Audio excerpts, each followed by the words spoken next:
విచారణ చేస్తాం. నిన్నే మీరు చూస్తే చిత్తూరు మేయర్ మర్డర్ కేసు 10 ఏళ్లకు మునుపు జరిగింది. 17/11/2015లో చిత్తూరు మేయర్ ఆఫీసులో ఉంటే కొంతమంది పోయి అతి దారుణంగా భర్త మేయర్ ఆయన భార్య ఉంటే ఇద్దరిని అక్కడికక్కడ చంపేశారు. 10 ఏళ్ళు అయింది. నిన్న ఒక తీర్పు ఇచ్చారు 31 అక్టోబర్ 2025లో చిత్తూరులో కోర్టులో ఇచ్చారు. 5 మందికి మొత్తం ఎంక్వైరీ చేసి వాళ్ళందరినీ కూడా ఉరిశిక్ష చేసే పరిస్థితికి వచ్చారు. అంటే మనం గుర్తుపెట్టుకోవాల్సింది న్యాయం జరగడానికి లేట్ అవుతుంది, కానీ తప్పులు చేసిన వాళ్ళు తప్పించుకోరని చెప్పడానికి ఇలాంటి జడ్జిమెంట్స్ రావాల్సిన అవసరం ఉంది.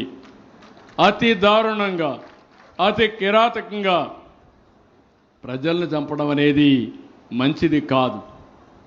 అందుకే ఇటీవల కాలంలో నేను చూస్తున్నాను కొన్ని ప్రాంతాల్లో కొంతమంది గంజాయి తినో తాగో లేకుంటే లిక్కర్ తాగిన మత్తులో ఆడబిడ్డలపైన అత్యాచారాలు చేసే పరిస్థితికి వచ్చారు, అఘాయిత్యాలు చేసే పరిస్థితికి వచ్చారు.